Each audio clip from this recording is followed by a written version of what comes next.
Salam, hər vaxtınız xeyir olsun. Sizlərlə atmosfer bölməsinin izahına baxırıq. İlk öncə 29 sualın izahına baxaq.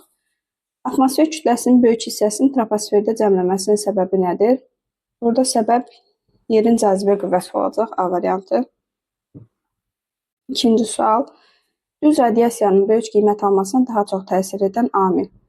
Düz radiasiyanın böyük qiymət alması üçün buludluluğun az olmağı və yaxud da heç olmamağı lazımdır, A variantı. Yüksək dağ zirvələrində günəş radiasiyasının çox olmasına baxmayaraq, qar və buzlaqların əriməməsinin səbəbi nədir? Əriməməsinin səbəb əks etdirmə olacaq. Səthin əks etdirmə qabiliyyəti, bir də temperaturun aşağı olması. Orta dağlıqdan zirvəyə doğru günəş radiasiyasının miqdarının artmasının səbəbi nədir? Orta dağlıqdan zirvəyə doğru buludluluq azalır. Ayda sutkalıq temperatur amplitudunun 300 Selsiyə qədər olmasının səbəbi Aya günəş şüalarının böyük altında düşməkdən yerə tutulur. Ayda atmosferin olmaması, sıx atmosfer təbəqəsinin olmaması Y variantı. Ayın ətrafında sıx atmosfer təbəqəsinin olmamasının nəticəsi olaraq ayda sutkalıq temperatur amplitudu böyük olar. Səhərlər həddindən çox qızar, axşamlar da həddindən çox soyuyar. 7. Troposferdə havanın qızmasının əsas mənbəyi nədir? Troposfer bilirik ki, yer səthindən qızır. İlk öncə yer səthi qızır, daha sonra troposferi qızdırır. Y variantı. Cənub qütb dairəsi daxilində ümumi radiasiyanın kəmiyyətinin daha çox olduğu aylar Cənub qütb dairəsi daxili deyirsə, dekabr, yanvar aylarını götürərik. Çünki orada dekabr, yanvar ayları yay aylarıdır. Troposferin əsas xüsusiyyətlərindən biri nədir? Troposferdə hündürlüyə doğru qalxdıqca temperatur və təzyiq düşər. A variantı.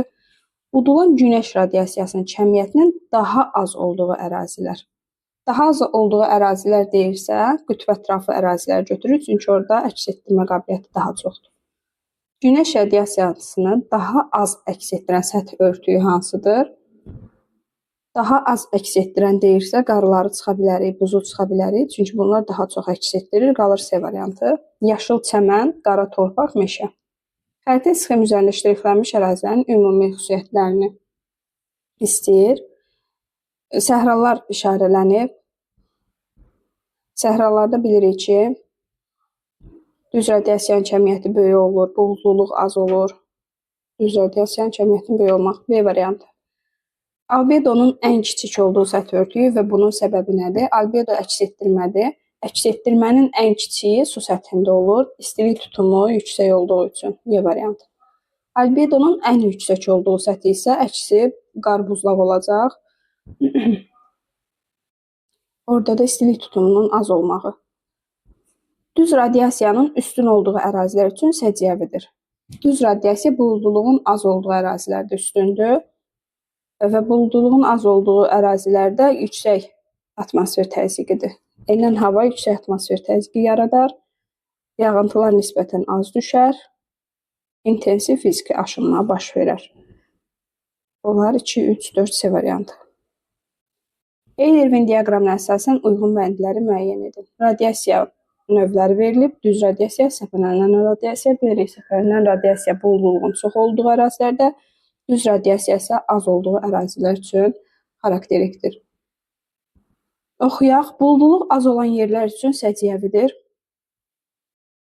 Düz radiasiya olacaq 1. Coğrafi enlikçə nasıl olaraq dəyişir? Hər ikisi dəyişir. 2, 3-ə gedər. Əksər hallarda düzənlikdən orta dağlığa doğru artır. Danışa bilmədim. Bu olar səpələnən radiasiya. Orta dağlıqda buludluluq çox olduğu üçün səpələnən radiasiya artır. Azərbaycandan Naxçıvan Muxtar Respublikası və Kür Araz ovalığında yayılıb 1-4 düz radiasiya olar. Variantları çıxsaq, elə B variantı qalır. O birisində oxuyaq. Miqdarı kilokalori ilə ölçülür. Hər ikisində kilokalori ilə ölçülər. B variantı. 17. Ekvatordan qütblərə doğru günəş radiasiyanın illik kəmiyyətini müəyyən edin. Biraz kiçildik, hamısını görək. Ekvatordan qütblərə doğru deyirsə, burada olar C variantı.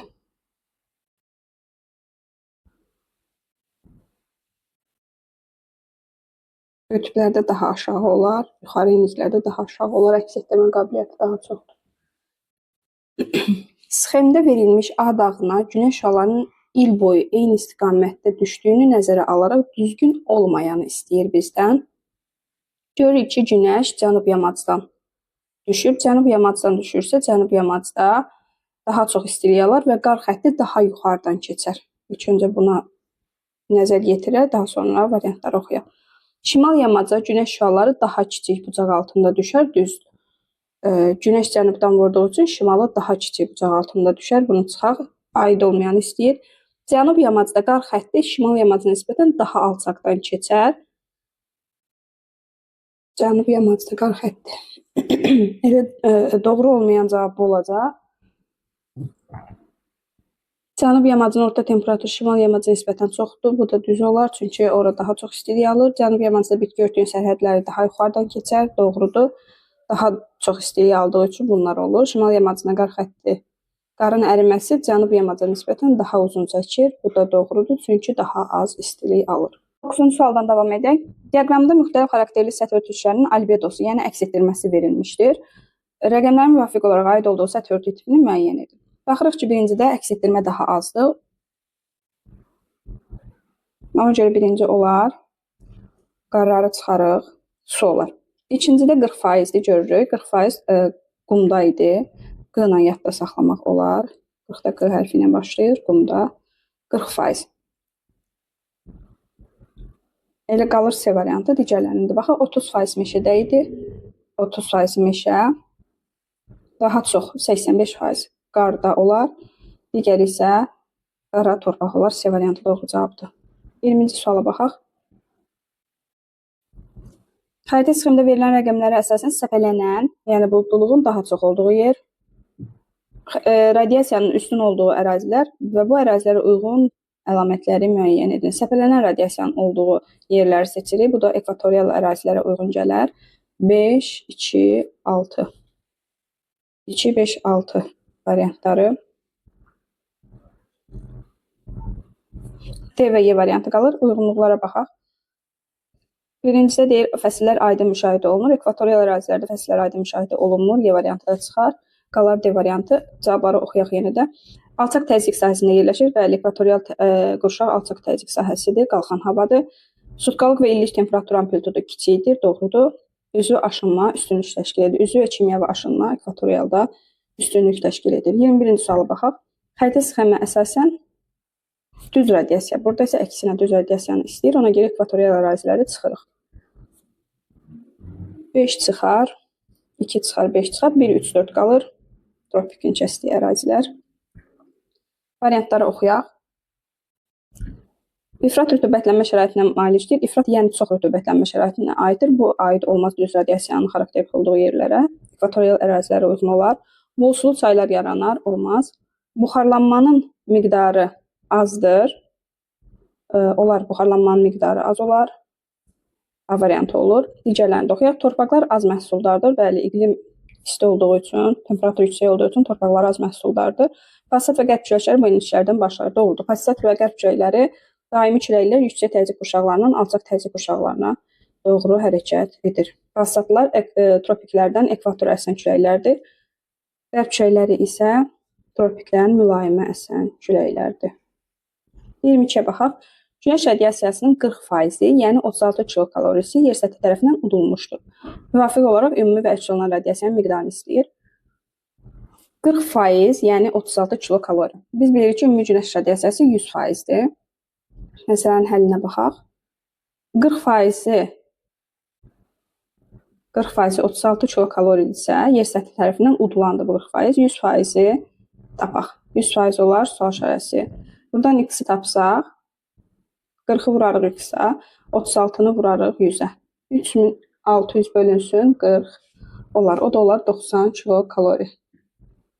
90 kilokalori. Ümumi günəş radiasiyasını tapdıqca 90 kilokaloridir. Bizdən əks olunanı soruşur. Əks olunanı tapmaq üçün 90-dan çıxarıq udulanı. Udulanda vermişdi 36-nı, qalar 54 kilokalori. Olar D variantı. Ümumi günəş radiasiyası oldu 90 kilokalori. Əks olunan günəş radiasiyası oldu 54 kilokalori. Digər suala baxaq. Ümumi günəş radiasiyasının 80 kilokalorisi, yəni 40% yer səthindən əks olunmuşdur. Burada isə əks olunan radiasiyanı verib 40%, 80 kilokalori, yəni 40% əks olunmuşdur. Müvafiq olaraq ümumi və udulan soruşur. Ümumini tapa bilərik. 100% x-dir. X bərabərdir. 40-ı 100-ə vururuq, bölürük 80-ə. O da olar 200. 200 ümumi radiasiya oldu. Əks olunan radiasiyanı verilib, udulan radiasiyanı soruşur. 200-dən çıxarıq 80-i, bərabər olar 120-yə. Olar Y variantı. Ərazidə 24-cü suala baxaq. Ərazidə ümumi günəş radiasiyasının 30%, yəni 45 kilokalorisi düz radiasiyanın payına düşür. Bu ərazi üçün səciyyəvi əlamətləri müəyyən edin. Biz burada əgər bizə düz radiasiyanı veribsə, səpələnən radiasiyanı tapa bilərik. Bilirik ki, ümumi günəş radiasiyası 100%. Bunun 30-u verilib düz radiasiyanın payına düşür. Səpələnən yerdə qalan olar. Yəni 100-dən çıxarıq 30-u, qalar 70%. 70% isə səpələnən radiasiyanın miqdarıdır. Səpələnən radiasiyanın miqdarını bilmədiyimiz üçün x-lə işarə edirik. Amma bilirik ki, 30% 45 kilokaloridir. Buradan da x-i tapa bilərik. X-i tapsaq əgər, x-i 30-a vururuq, 70-i 45-ə vururuq. 70-i 45-ə vurub 30-a bölürük. O da olur 105 kilokalori. Deməli, birinci variant düzdür. Səpələnən radiasiyanın miqdarı 101 kilokaloridir. Səpələnən radiasiyanın miqdarı daha çox olduğu üçün ona uyğun variantları seçək. Quru çay dərələri yaranmışdır, olmaz. Havanın qalxan hərəkəti baş verir, bəli, havanın qalxan hərəkəti alçaq təzyiq sahəsi yaranır. Fiziki aşınma düz radiasiyanın çox olduğu yerlərdə olar.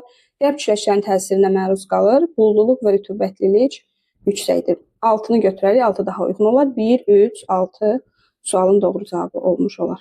Ərazidə ümumi günəş radiasiyasının 75%, yəni 165 kilokalorisi düz radiasiyanın payına düşür. Burada isə daha çox düz radiasiyanın payına düşür. Ümumi 100-dür, 100-dən 75-i düz radiasiyanın payına düşübsə, deməli iqlimin daha quru olduğu, bulduluğun az olduğu əraziləri götürməliyik. Burada variantlarla işləsə, kimyəvi və üzvü aşınma olmaz. Aqroiqlim imkanları çox məhduddur, bu da olmaz. 1-2 çıxar. Səpələnən radiasiyanın miqdarı, bunu asanlıqla tapa bilərik. Məsələ həlli ilə bu qalsın. Havanın enən hərəkəti baş verir. Düzdür. İl ərzində gecə gündüzün uzunluğu kəskin dəyişir. Sutkalıq temperatur amplitudu yüksəkdir. Düz radiasiyanın olduğu yerlərdə sutkalıq temperatur amplitudu yüksək olur. Qalır 3 və 5. 5 səhvdir. Variantımız qalır 3, 4, 6. 3-ü yenə də hesablaya bilərik. Bizə düz radiasiyanın miqdarını verib 75%. 75% olur 165 kilokalori. Biz səpələnən radiasiyanın miqdarını tapsaq, burada 100-dən 75 çıxanda qalır 25%. 25% isə x götürüb buradan x-i tapa bilərik tənasüb həlli ilə. 26-cı suala baxaq.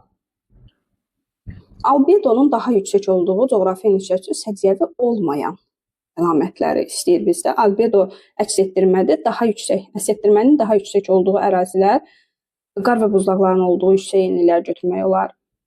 Ora aid olmayan əlamətləri bizdən istəyir, yəni əksini istəyir. Fəsillər il ərzində aydın müşahidə olunur, olar. Yüksək coğrafi enişlərə xeyr, əksini istədiyi üçün bunu götürmürük, ikini götürmürük. Aqroiqlim ehtiyatları da yaxşı təmin olunmuşdur, bu da doğru olar. Havanın su buxarı saxlama qabiliyyəti aşağıdır. 4 olmaz. Qalxan hava axınları üstünlük təşkil edir. Bunu da doğru variant kimi götürərik. Qütb gecə gündüzləri müşahidə olunur. Doğru variantdır, amma bizdən aid olmayan istədiyi üçün 1, 3, 5-i götürürük doğru variant kimi. 27-yə baxaq. Uyğunluğu müəyyən edin. Düz radiasiya verilib, bir də səpələnən radiasiya verilib. Düz radiasiyada sutkalıq temperatur amplitudu kiçikdir. Səpələnən radiasiya. Onu yaza bilmədim. 20-30 şimal enişləri arasında müşahidə olunur. Bu olar düz radiasiya. B bura olar, A2 olar. Sutkalıq temperatur amplitudu yüksəkdir. Bu da düz radiasiyanın olduğu yerlərdə olar. Yağıntının miqdarı 0-10 şimal enlikləri arasında olur. Formalaşır. İkinciyə D-ni götürərik.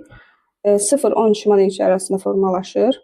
Bunu götürdük. Yağıntının miqdarı çoxdur. Bu da ikinciyə olar səpələrin radiasiyanın olduğu yerlərə uyğundur. 1-də olar B, C, 2-də olar A, D, Y variantları. 28-ci suala baxaq. Uyğunluğu müəyyən edin. Ümumi günəş radiasiyası verilib 100% və bu 100%-in birinci diaqramda 5% udulub, 95%-i əks olunub. Burada 5% udulubsa, buzun qarın olduğu yerləri götürürük. Variantları oxuyaq. Birincidə səhra, ikincidə qum, üçüncüdə dəniz, buludluluğun çox olduğu ərazilərdə müşahidə olunur. Bu olmaz. Birinciyə olar Y variantı uyğun. Arktik buz səhraları üçün xarakterikdir. 1-ə Y. 2-yə baxaq. İkincidə 100% gəlir, 60% udulur. 40% isə əks olunur. Burada isə olar səhra və yarım səhralar üçün səciyyəvidir və qum daşlarından ibarət səthlər üçün səciyyəvidir. 2 olar A və B. Çox oxuyaq. 100% gəlir, 85% udulur, 15% əks olunur. Bu isə suyun olduğu ərazilər olar. Dəniz və okeanlar üçün səciyyəvidir. Doğrudur. Buludluluğun çox və ya az olması isə günəş radiasiyasının düz və ya səpələnən olduğu ərazilərə aiddir. Ona görə D variantını ümumiyyətlə heç birinə uyğunlaşdırmırıq. 29-a baxaq. Ümumi günəş radiasiyasının sərf olunması. Burada da 100% radiasiya gəlir, 5% udulur, 95% əks olunur. Bir-bir oxuyub uyğunlaşdıraq. Tropik enliklərin səhra və yarım səhraları üçün səciyyəvidir. Bu olar. Tropik enliklərdə isə ikinciyə A olar, 60% udulur, 40% əks olunur. Okean, dəniz körfəzlərdə müşahidə olunur. Burada isə daha çox udulan olmalıdır. B variantı 3-ə olar. İstilik tutumu daha çox olan səthlər elə suyun olduğu səthlərdə C variantı uyğun gələr. İstilik tutumunun daha az olduğu səthlər isə buz, qar olan ərazilərdə yüksək enliklər. D olar 1-ə uyğun, 5% udulub orada, 95% əks olunub. Buludluluğun çox olduğu ərazilərdə müşahidə olunur. Bu isə dedik ki, radiasiyanın düz və ya səpələnmə olmasına aiddir. 29 sualın izahına baxdıq. Daha sonra keçirik birinci sualın izahına. Atmosfer cəbhələri nədir? Atmosfer cəbhələri ümumi olaraq planetar cəbhə var. Planetar cəbhə bölünür isti cəbhəyə, soyuq cəbhəyə. Atmosfer cəbhələri nədir desə, qonşu hava kütlələri arasındakı keçid zonasıdır. C variantı. Hələ ki, nəzəri suallar gəlir. Bir-bir oxuyaq, izahını deyək. Daha sonra məsələ izahlarda gələcək, onları da verək. Mütləq rütubətlilik nədir? Var mütləq rütubətlilik və nisbi rütubətlilik. Mütləq rütubətlilik istəyirsə, havada olan su buxarının qramlarla miqdarını tapmaq istənilir. 1 metr kub havada olan su buxarının qramlarla miqdarı. Havanın temperaturunun sutkalıq amplitudu nədir? Sutkalıq amplitud deyirsə, sutka ərzində ən aşağı və ən yüksək göstərici arasındakı fərqi istəyir. Birincidə cəmi istədiyini deyir, bu olmaz. Sutka ərzində havanın ən yüksək temperaturda olmaz. Y variantı daha uyğundur. Daha uyğundur dedikdə cavabı Y variantıdır. Sutka ərzində havanın temperaturunun ən yüksək və ən aşağı göstəriciləri arasındakı fərqdir. Daimi donuşuqluğun yaranması bağlıdır. Daimi donuşuqluq deməli, temperaturun alçaq olduğu və qara örtüyünün nazik olduğu yerlərdə olar. A variantı uyğundur. Aşağı temperatur və nazik qara örtüyünün olması. Daimi donuşuqluq olduğu üçün qar yağdıqca orada donur. Ona görə də qar örtüyü nazik olur orada, yəni qalınlaşa bilmir. 5. Soyuq atmosfer cəbhəsi nədir? Soyuq atmosfer cəbhəsi isti havanı sıxışdırıb çıxardıqda yaranır. Soyuq hava hərəkət edərək isti havanı sıxışdırdıqda yaranır. Atmosferdə olan ozon təbəqəsinin rolu nədən ibarətdir? Ozon təbəqəsi günəşdən gələn ultrabənövşəyi şüaların zərərli təsirini azaldır. Y variantı. 7. Hansı hava şəraitində sutkalıq temperatur amplitudu daha böyük olar? Sutkalıq temperatur amplitudunun daha böyük olması üçün buludsuz, aydın hava temperaturun yüksək olması D variantı uyğun olar. 8. Hansı hava şəraitində sutkalıq temperatur amplitudu kiçik olar? Burada isə əksini götürürük. Buludlu, yağışlı havada. 9-a baxaq. Xəritədə eyni temperatura, təzyiqə malik olan nöqtələri birləşdirən xətləri istəyir bizdən. Eyni temperatura izotermlər aid olacaq. Eyni təzyiqə isə izobatlar aid olacaq. İzobarlar daha doğrusu. İzobat dərinliyi, izobar işarəliyib, izobat deyirəm. Batmaq sözü ilə yadda saxlayırıq ki, izobat deyirsə dərinliyi istəyir. Dərinlik. 10-cu suala baxaq. Sutka ərzində ən aşağı temperatur nə vaxt müşahidə edilir? Sutka ərzində ən aşağı temperatur günəş çıxmazdan əvvəl səhər-səhər müşahidə olunur. 11-ə baxaq. Dünyanın ən soyuq yerləri Fuji günbəzidir və Oymyakon. E variantı. Hazırda da Oymyakonda şaxtalı günlər hökm sürür. 12. İsti atmosfer cəbhəsi yaranır. Burada da isti hava kütləsi soyuq hava kütləsini sıxışdırıb çıxarırsa D variantı uyğundur. Yüksəkliyə doğru atmosfer təzyiqinin dəyişməsinin səbəbi nədir? Yüksəkliyə doğru atmosfer təzyiqi dəyişir, çünki havanın sıxlığı azalır. C variantı. Yüksəkliyə doğru temperaturda təzyiq də düşür. Temperaturu, təzyiqi, rütubətliyi ölçən cihazları müvafiq sırasını istəyir bizdən. Temperatur bayaq da öyrəndik. Termometr, izotermdir xətti, amma ölçən cihaz termometrdir. Təzyiq var, barometr, higrometr isə rütubətliyi ölçür. E variantı. Duman və buludun əmələ gəlməsinin ümumi cəhəti nədir? Su buxarının kondensasiyası nəticəsində yaranırlar. Həm duman, həm də bulud. Sxemdə əks olunan atmosfer hadisəsini müəyyən edin. Sxemdə əks olunub yüksək atmosfer təzyiqindən alçaq atmosfer təzyiqinə doğru havanın hərəkətidir. Bu da antisiklona uyğun gəlir. Antisiklonun mərkəzində yüksək atmosfer təzyiqi olur. Kənarlara doğru isə atmosfer təzyiqi azalır. Külək gülü nə üçün tərtib edilir? Hakim küləklərin istiqamətini müəyyən etmək üçün.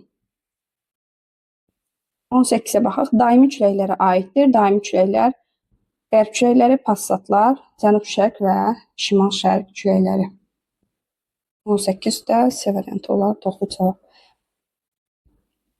Passat küləklərinin qərbə meyl etməsinin səbəbini izah edin. Yerin öz ox ətrafında fırlanması. Atmosfer yağıntısı troposferdən yer səthinə bərk və ya maye şəklində düşən sudur. Atmosfer yağıntısı. Doymuş hava nədir? Doymuş hava isə tərkibində mümkün ola biləcək qədər su buxarının olmasıdır. Yəni, hava artıq doyur və yağıntı verməyə hazırdır. 22-ci suala baxaq. Yer səthinə təzyiq qurşaqlarının yaranmasının səbəbi nədir? Yer səthinin günəş tərəfindən qeyri-bərabər qızdırılmasıdır. Yer kürə olduğu üçün günəş tərəfindən də eyni vaxtda hər yeri eyni temperaturda ola bilmir. Həm öz ox ətrafında fırlanır, həm də günəş ətrafında fırlanır. Buna görə də qeyri-bərabər qısır. Doğru cavab da olar B variantı. Ekvatorial enliklərdə alçaq təzyiq qurşağının yaranmasının səbəbi qalxan hava axınlarının üstünlüyü olar. İl ərzində yer səthindən qalxan hava axınlarının üstünlüyü ekvatorda alçaq təzyiq qurşağını yaradır. 24-də baxaq. Buludsuz hava şəraitində gündüz havanın temperaturu müsbət 6, gecə isə -3 olarsa, yaranacaq qar növünü müəyyən edin. Gecə temperatur -3-ə düşdüyü üçün yağış olmaz. Qrov olar burada, şaxta qoyur, ona görə də qrov olar. İllik temperatur amplitudunun daha az olduğu əraziləri istəyir bizdən. İllik temperatur amplitudu dedik ki, ekvatorial ərazilərdə daha azdır. Ekvator xəttinin kəsdiyi ərazilər götürə bilərik. Kalimantan adası, Amazon ovalığı. İllik temperatur amplitudunun daha yüksək olduğu ərazilər deyirsə, ekvatorial ərazilər çıxılır burada. 26-da cavab olar. Qobi və Orta Sibir yaylaları. Qobi və Orta Sibir yaylaları mülayim illiklərdə yerləşənlər götürülür. Qütbətrafı ərazilər üçün səciyyəvi olan rütubətli əmsalını istəyir. Rütubətli əmsal bilirik ki, yağıntı bölünsün, buxarlanma. Düsturu belədir. Rütubətli əmsal bərabər yağıntı bölünsün, buxarlanma. Qütbətrafı ərazilər istədiyi üçün A olmaz, B olmaz. Yağıntı azdır, buxarlanma çoxdur. D-də də həmçinin. Y-də də yağıntı az, buxarlanma çoxdur. 1,4 alınır cavabda. Rütubətli əmsalını tapsaq, o da qütbətrafı ərazilər üçün. 28-ci sualdan davam edək. Rütubətli əmsalının hansı göstəricisində çay şəbəkəsinin sıxlığı daha az olar? Daha az olar dediyi üçün burada yağıntı az, buxarlanma isə çox olmalıdır. Burada yağıntı çoxdur. B-də bərabər olur. Çoxdur, çoxdur. D variantı. 100 mm yağıntı, 1000 mm buxarlanma. Bir-birinə yaxın olan dağ zirvələrinin mütləq hündürlükləri 4000 metr və 2370 metrə bərabərdir. Onlar arasındakı atmosfer təzyiqi fərqini müəyyən edin. Burada iki zirvə verilib bizə. Onlar arasındakı fərqi taparaq atmosfer təzyiqini fərqini tapmaq olar. 4000 çıxılsın 2370 bərabərdir 1630. Təzyiqin qaydasına əsasən 10-a bölürük, olur 163. Aradakı təzyiq fərqi olur 163. Təzyiqin qanunu dedikdə nəyi nəzərdə tuturuq? Bilirik ki, hər 1000 metr qalxdıqda təzyiq 100 mm civə sütunu aşağı düşür. Hər 100 metr qalxdıqda 10 mm civə sütunu aşağı düşür. Hər 10 metr qalxdıqda 1 mm civə sütunu aşağı düşür. Yuxarı qalxdıqda təzyiq aşağı düşər. Bu qanuna əsasən biz burada 1630-u 10-a bölərək 163 olduğunu tapa bilərik. Və yaxud bu sizə çətin gəlirsə, yaza bilərsiniz ki, 1000-ə 100 düşür, tənasib qrup. 1630-a x. Buradan x-i də tapsaz, yenə 163 olacaq. 30-cu sualda. Kilimanjaro dağının dəniz səviyyəsindən 1200 metr hündürlükdə atmosfer təzyiqi 640 mm civə sütunu olduğunu nəzərə alaraq 5000 metr hündürlükdə atmosfer təzyiqinin nə qədər olduğunu müəyyən edin. İlk öncə dağı çəkək. Əlavə məlumat kimi deyim ki, Kilimanjaro dağı Afrika qitəsinin və yaxud Afrika materikinin ən hündür zirvəsidir. Hündürlüyü də 5895 metrdir. Deyir ki, Kilimanjaro dağında dəniz səviyyəsindən 1200 metr yüksəklikdə. Yəni biz gəlmişik dağın 1200 metr yüksəkliyinə. Burada atmosfer təzyiqi məlum olub ki, 640 mm civə sütunudur. 640 mm civə sütunudur. 5000 metr yüksəklikdə bizdən təzyiqi soruşur. Aradakı hündürlük fərqini tapsaq, 5000 çıxılsın 1200. 3800. Bayaq dedik ki, təzyiqi tapmaq üçün ona bölmək kifayət edir. Deməli, 1200 ilə 5000 metr hündürlük arasında 380 təzyiq fərqi var. Əgər 1200 metr hündürlükdə təzyiq 640-dırsa, ondan 380-i çıxarıq, çünki yuxarıya getdikcə təzyiq düşür.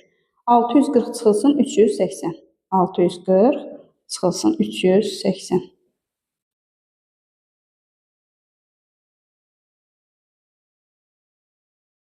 Olar 260. 5000 metr yüksəklikdə tapdıq ki, atmosfer təzyiqi 260 mm civə sütunudur. Baxaq 31-ə. Hansı məntəqələr arasında küləş daha zəif əsər? Külək yüksək atmosfer təzyiqinə, alçaq atmosfer təzyiqinə havanın yer dəyişməsidir. Harada daha az fərq varsa, orada daha zəif əsər. Burada da cavab olar 750 mm civə sütunu və 755 mm civə sütunu arasında 5 mm civə sütunu fərq var. Onlar P və N məntəqələri. 32-də isə onun əksini deyir, daha güclü külək əsər harda? Burada isə M və N-i götürərik. Fərq daha çox olduqda külək də daha güclü olar. 33-ə baxaq. Verilmiş coğrafi hadisənin nəticəsini deyir. Burada antisiklon verilmişdir, çünki mərkəzdə yüksək təzyiqdir. Yüksək təzyiqdən alçaq təzyiqə doğru havanın yer dəyişməsidir. Antisiklonun əlamətlərindən biri də buludluluğun az olması, düz radiasiyanın kəmiyyətinin artması olar. Daha sonra 34-cü suala baxaq. 34-cü sualda isə 34-cü sualda isə yüksək atmosfer təzyiqindən alçaq atmosfer təzyiqinə doğru havanın yer dəyişməsidir. Kənarda yüksək, mərkəzdə isə alçaq atmosfer təzyiqidir. Bu da siklonun əlamətidir. Siklonda isə buludluluq yuxarı olur, yağıntı verir, səpələnən radiasiya olur. Sonra 35-ə baxaq. Rütubətli əmsalının hansı göstəricisində suxurların fiziki aşınması daha intensiv gedər? Bilirik ki, aşınmanın 3 növü var. Fiziki, kimyəvi və üzvü aşınma. Fiziki aşınma temperaturla bağlı olan aşınmadır. Burada yağıntının az, temperaturun isə daha çox olduğu məntəqəni götürməliyik. Y variantı. 180 mm yağıntı, 1200 mm buxarlanma verilib. Bu da doğrudur. Rütubətli əmsalının hansı göstəricisində suxurların kimyəvi aşınması baş verir? Kimyəvi isə yağıntının daha çox olduğu yerlərdə olacaq. Onlar 1500, yağıntı daha çoxdur, bölünsün 1200. Havanın sutkalıq temperatur amplitudunun daha böyük olduğu məntəqəni seçin deyir. Sutkalıq temperatur amplitudu dənizdən daha uzaq məntəqə olar. Y variantı 5-ci məntəqədə daha böyük olar.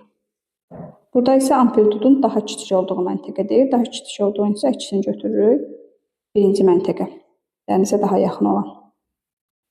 Şimal yarımkürəsində hava kütlələrinin yayda şimala, qışda cənuba doğru dəyişməsinin, yer dəyişməsinin səbəbi nədir? Baxaq. Günəşin zenit vəziyyətinin dəyişməsi bu sualın doğru cavabıdır. B variantı. 40-cı suala baxaq.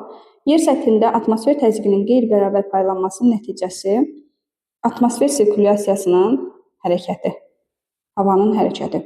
Buxarlanma qabiliyyəti hansı halda artar? Buxarlanma qabiliyyəti temperatur çoxaldıqda, temperatur artdıqda artar. 42-ci sual. İllik temperatur amplitudunun sutkalıq temperatur amplitudundan daha çox olduğu ərazini istəyir. Burada biz ekvatoriala düşən əraziləri çıxırıq, mülayimə düşən ərazini götürə bilərik. D variantı Orta Sibir yaylasında illik temperatur amplitudu daha çoxdur. Daimi küləklərin yaranma səbəbini açıqlayın. Daimi alçaq və yüksək təzyiq qurşaqları arasında fərqdən yaranır. Musson küləklərinin yaranması isə okean və materik, okean və quru üzərində olan hava kütlələri arasında yaranan təzyiq fərqindən yaranır. Buxarlanma qabiliyyətinin daha aşağı olduğu məntəqələri istəyir. Buxarlanma qabiliyyətinin daha aşağı olduğu məntəqələr olacaq L və S. B variantı. 46. Atakama səhrasında yayda gündüz havanın temperaturunun dəyişməsi yayda gündüz həddindən çox qalxar və gecədə soyuyar. C variantı. 47-yə baxaq. Temperatur inversiyası adlanır. Temperatur normalda yüksəkliyə doğru azalmalıdır. Əgər artırsa buna biz inversiya deyirik. Sutka ərzində ən yüksək temperatur müşahidə olunur. Günortadan 1-2 saat sonra ən yüksək temperaturdur. 49-cu sualda A məntəqəsində temperaturun sutkalıq gedişi verilmişdir. Orta sutkalıq temperaturu istəyir. Orta sutkalıq temperaturu tapdıqda mənfilər 1, müsbətləri 1 toplayıb ölçmələrin sayına bölmək lazımdır. Mənfiləri 1 toplasaq olar -13, müsbətləri toplasaq olar 41. 41-dən 13-ü çıxsaq qalar 28 və 28-i ölçmələrin sayına, yəni 8-ə bölmək lazımdır. 8-ə də böldükdə cavab olar 3,5. 50-ci sual da eyni sualdır. 50-ci sualı özünüz işləyərsiniz. 51-ə baxaq. Zirvələri daimi qar xəttindən aşağıda yerləşən dağları istəyir. Hündürlüklərə nisbətən aşağı olan dağları götürürük. Həm də aşağı enliklərə daha yaxın olsun. Aşağı enliklər deyəndə ekvatorial tropiki nəzərdə tuturuq. Olur B variantı Kap, Draqon, böyük su ayrıcı. Ən hündür zirvəsi daimi qar xəttindən yuxarıda yerləşən dağlara isə daha hündür dağları götürə bilərik. D variantı. Nisbi rütubətin artması səbəb olur havanın doyma həddinə yaxınlaşmasına. Temperatur artır, daha doğrusu buxarlanma artır, hava doyma həddinə yaxınlaşır. 54. Nisbi rütubətin azalması səbəb olur havanın doyma həddindən uzaqlaşmasına. Şəlakət nədir? Şəlakət havanın sakit vəziyyətidir. D variantı havanın küləksiz və tam sakit vəziyyətidir. İl ərzində istiqamətini 2 dəfə dəyişən küləklərə deyirik biz mövsümi küləklər, yəni mussonlar. Yayda okeanın üstündən quruya əsir, qışda isə əksinə qurudan okeana gedir. Sutka ərzində istiqamətini 2 dəfə dəyişən küləklərə isə sutka ərzində olanlara prizlər deyirik. Düzgün fikri müəyyən edin. 58-i oxuyaq. Troposferdə hündürlüyə doğru temperatur daim artır. Yox. Atmosferin ən sıx və ən aşağı qatı stratosfer adlanır. Ən aşağı qatı troposferdir. Atmosferdə oksigenin yox, azotun miqdarı üstünlük təşkil edir. Deməli, temperatur yüksəklikdə havanın nisbi rütubəti artmaz, azalar. Ekvatorial enliklərdə alçaq təzyiq qurşağı yaranır. Y variantı. Ekvatorial enliklərdə qalxan hava alçaq təzyiq qurşağıdır. Yer səthində buludlardan düşən atmosfer yağıntıları, buluddan düşən deyirsə, yağışı, dolunu, qarı götürürük. Qrovdur, şehdir, sırsadır, bunlar isə havadan düşənlərdir. Yer kürəsində neçə alçaq və yüksək atmosfer təzyiqi var. Ekvatordan başlayaraq saya bilərsiniz. Ekvatorda alçaq təzyiqdir. Daha sonra tropiklər yüksək, mülayimlər yenə alçaq, qütblər isə yüksək atmosfer təzyiqidir. 3 alçaq, 4 yüksək təzyiq var. B variantı. Su və quru səthində buxarlanma qabiliyyətinin intensivliyi asılıdır. Su və quru səthində buxarlanmanın intensivliyi temperaturdan asılı olar, havanın temperaturundan. Biraz böyüdək. Bərk halda olan atmosfer yağıntı növlərini müəyyən edin. Qar olar, qroz olar, dolu olar. Ərazinin rütubətliyi əmsalı müəyyən edin. Dedik ki, rütubətliyi əmsalı illik yağıntının mümkün buxarlanmaya olan nisbəti ilə tapılır. Tayfunların təsirinə daha çox məruz qalan ərazilər hansılardır? Cənub-Şərqi Asiyanı götürürük. Hind-Çin, Kore yarımadaları, Filippin adaları buna misaldır. Daimi küləklər və okean cərəyanlarının şimal yarımkürəsində sağa meyl etməsinin səbəbi nədir? 65-də olacaq. Yerin öz oxu ətrafında hərəkəti şimal yarımkürəsində sağa, cənub yarımkürəsində isə sola meyl edirlər. Hansı enlikdə qar xətti okean səviyyəsindədir? Yüksək enliklər 80 dərəcə şimal enliyi. Yağıntının 250, buxarlanma qabiliyyəti isə 1150. Rütubətlilik əmsalının düsturunda deyir yağıntı 250-dir, buxarlanma isə 1150-dir. Görürük ki, burada buxarlanma çox, yağıntı isə azdır. Hansı aşınma baş verir? Təbii ki, fiziki aşınma baş verər. Zirvələrdə daimi qar və buzlaqların olduğu dağları müəyyən edin. Himalay, Pamir, Tian-Şanı götürə bilərik. A variantı. Sonra 69. Yağıntının düşmə ehtimalı daha yüksək olduğu nisbi rütubətliyin göstəricisi müəyyən edin. 100%-ə yaxınlaşdıqca yağıntının düşmə ehtimalı da çoxalır. Ona görə də ən çoxu 92-ni götürərik. Tərkibində suyun dövranını təmin edən proseslər hansılardır? Buxarlanma, maye halda buxar hava keçməsi və kondensasiya. İllik yağıntının və mümkün buxarlanmanın miqdarını bilərək nəyi hesablamaq olar? Rütubətlilik əmsalını. Buxarlanma qabiliyyəti adlanır. Müəyyən temperatur şəraitində buxarlana bilən rütubətin miqdarına biz rütubətdən buxarlanma qabiliyyəti deyirik. Tropik enliklərdə sutkalıq temperatur amplitudunun böyük olmasının səbəbi havanın eynən hərəkəti, buzduluğun az olması. Tropiklərdə yüksək təzyiqdir. Bunu da qeyd eləyək. 74. Yer kürəsində ən soyuq sahənin şimal yox, cənub qütb dairəsi daxilində yerləşməsinin səbəbi nədir? Çünki mütləq hündürlük orada daha çoxdur. Quru var orada, Antarktida qurusu. Havanın sutkalıq temperatur amplitudu yüksək olarsa nə baş verər? Hava bulutsuz olar. A və B dağlarının mütləq hündürlükləri eyni olsa da, onlarda qar xəttinin müxtəlif hündürlükdən keçməsinin səbəbi nədir? Çünki onlar müxtəlif coğrafi enliklərdə yerləşirlər. 77-yə baxaq. A və B məntəqələrinin ümumi cəhətlərini müəyyən etməyimizi istəyir. Coğrafi koordinatları eynidir. Coğrafi koordinatları eyni deyil, coğrafi uzunluqları eynidir. Daha doğrusu enlikləri eynidir, uzunluqları fərqlidir. Ona görə biri götürə bilmirik. Bir gedər. Qütblərdə məsafəsi eynidir. Bəli, hər ikisində qütbdə məsafə eynidir. 2-ni götürərik. Eyni istilik qurşağında yerləşirlər. Bu da düzgün olar. Eyni paralel üstündə olduğu üçün. Yerli vaxtları eynidir. Xeyr, çünki eyni meridian üstündə yerləşmirlər. 4-ü çıxaraq cavablardan. 5 eyni təzyiq qurşağında yerləşirlər. Bu da doğrudur. Eyni paralelin üstündə yerləşdikləri üçün eyni təzyiq qurşağında yerləşirlər. Yağıntının illik miqdarı asılıdır. Nədən? Ərazinin coğrafi enliyindən doğru olar. Dəniz və okeanlara yaxınlığından doğru olar. Məhəllin torpaq örtüyündən doğru olmaz. Bunda çıxaq. Sonra, hakim küləklərin istiqamətindən asılı olar. Relyef xüsusiyyətlərindən asılı olar. Məhəldə üstünlük təşkil edən dağ süxurlar süxurdan, relyefdən asılı deyil. Daha doğrusu torpaq örtüyündən asılı deyil. Çay şəbəkəsinin sıxlığından asılı olmaz yağıntının miqdarı. A variantı. Amma yağıntı çox olan yerdə isə çay şəbəkəsi sıx ola bilər. Havanın əsas elementlərini müəyyən edin. Temperatur, rütubətlik və təzyiq. Bunu T, R, T kimi yadda saxlaya bilərsiniz. D variantı. 80. Yayda bol yağıntı alan dövlətləri müəyyən edin. Yayda bol yağıntı alan dövlətlər mussonda yerləşən dövlətlər ola bilər. Vyetnam, Laos, Filippin, Yaponiya.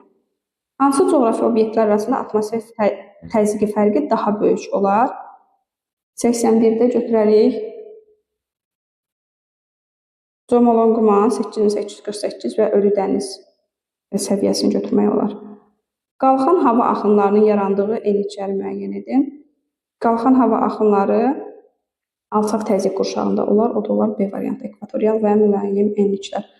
Duman və buludun əmələ gəlməsində fərqli cəhət.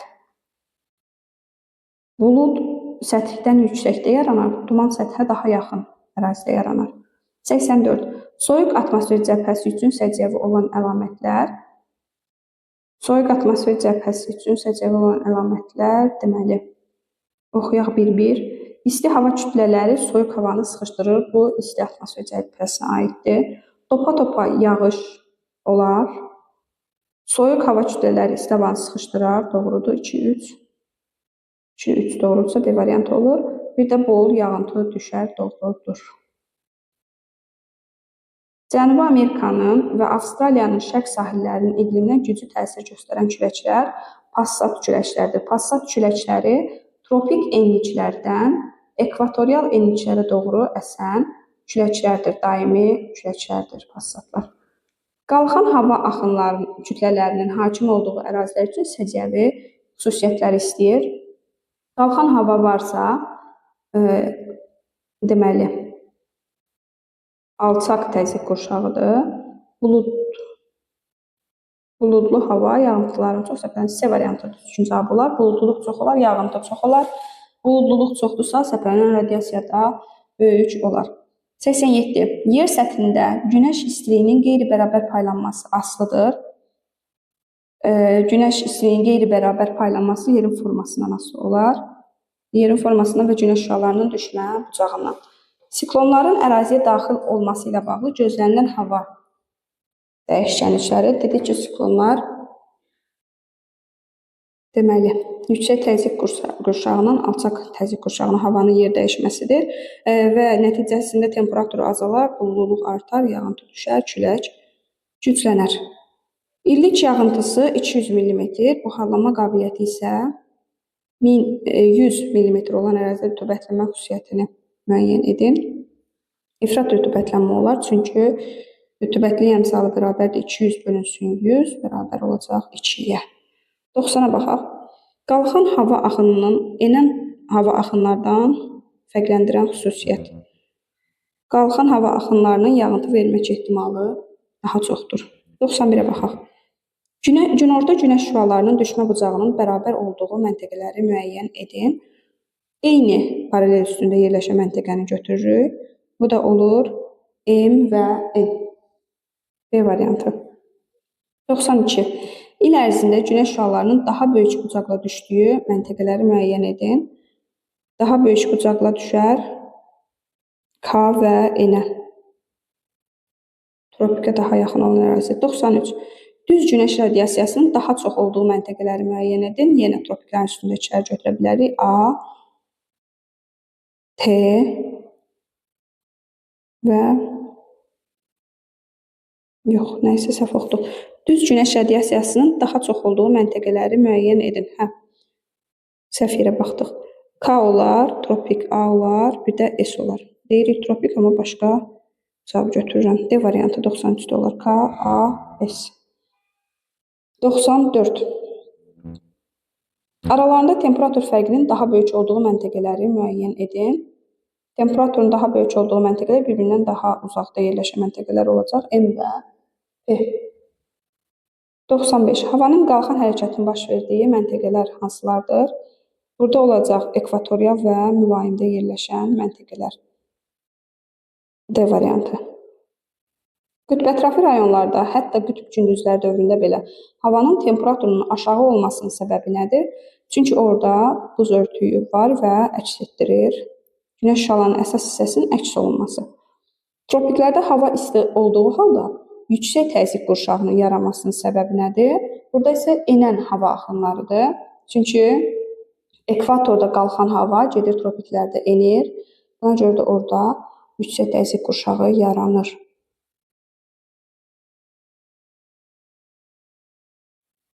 (98-ci sualdan davam edək. Artıq məsələlər başlayır. 4500 metr yüksəklikdə olan alpinistlərə məlum oldu ki, havanın temperaturu 0 selsidir. Dağın ətəyində, okean səviyyəsində havanın temperaturunu tapmamızı istəyir. Məsələ işlədikdə hər zaman bir dağ təsviri çəkirik və verilənləri üstündə qeyd edirik. Bizə deyir ki, 4500 metr yüksəklikdə havanın temperaturu 0 selsidir. Ətəkdə temperaturu tapın. Temperatur tapmaq üçün ilkin olaraq bilməliyik ki, 1000 metr yüksəkliyə qalxdıqda temperatur 6 selsi düşür. Bu qaydadır. Hər 100 metr qalxdıqda isə 0,6 düşür. Bunlar qaydadır və biz bunları əzbər bilməliyik. Bizə hələlik lazım olan 1000 metrdir. İkincini silək. 1000 metrin işimizə davam edək. Zirvədə temperatur verib ətəkdə soruşuruz. Temperatur fərqini tapmaq üçün 1000 metrə 6 selsidirsə, tapırıq ki, 4500-ə temperatur nə qədər dəyişib yazırıq x. X bərabərdir. Orta hədlərin hasili kənar hədlərin hasilinə bərabərdir. 4500-ü 6-ya vurub 1000-ə bölmək lazımdır. 1000-ə böldükdə olar 27. Müsbət 27. Temperatur zirvədə 0 selsi verilir. Demişik ki, zirvəyə doğru qalxanda temperatur düşür. Bizdən isə əksini istəyir. Ətəyə doğru gəldikdə nə baş verər? Zirvəyə doğru qalxdıqda temperatur düşürsə, ətəyə doğru gəldikdə isə temperatur artacaq. 0-ın üstünə 27 gəldikdə tapırıq ki, ətəkdə temperaturumuz müsbət 27 dərəcədir. 99-cu suala baxaq. 99-cu sualda deyir, A nöqtəsində atmosfer təzyiqi 760 mm civə sütunu, havanın temperaturu isə müsbət 10 selsidir. B nöqtəsində atmosfer təzyiqi 460 mm civə sütunu olarsa, dağın mütləq hündürlüyünü və B nöqtəsində havanın temperaturu müəyyən edin. A nöqtəsində təzyiqi verib 760 mm civə sütunu, havanın temperaturunu da verib, təsvir üstündə edək. Bura A nöqtəsi olsa, A nöqtəsində 760, yəni normal atmosfer təzyiqidir. 10 selsidə havanın temperaturudur, müsbət 10 selsi. B nöqtəsində isə atmosfer təzyiqini verib bizə. B nöqtəsində atmosfer təzyiqi 460 mm civə sütunudur. Dağın mütləq hündürlüyünü tapmaq üçün aradakı atmosfer təzyiqi fərqini taparıq ilk öncə. 760 çıxılsın 460 bərabərdir 300 mm. Deməli, A və B arasında 300 mm civə sütunu fərq var imiş. Atmosfer təzyiqi fərqi. Biz bayaq hündürlükdən atmosfer təzyiqinə keçəndə ona bölmüşdük. Burada isə atmosfer təzyiqi verilib. Verildiyi üçün biz 300-ü ona vuraraq tapırıq ki, aradakı hündürlük fərqi 3000 imiş. A və B arasındakı hündürlük fərqi 3000 imiş. Hər 1000 metrə temperaturun 6 selsi düşdüyünü bilirik. Bəs 3000 metrə temperatur nə qədər düşər? X. Buradan X-i tapsaq 18. Bizə demişdi ki, A-da temperatur müsbət 10-dur. B-də temperaturu tapın. Yuxarı qalxdıqca temperatur düşür. Ona görə də biz müsbət 10-dan çıxarıq 18-i.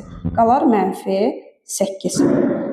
Cavabımız olar 3000 metr və mənfi 8 temperatur.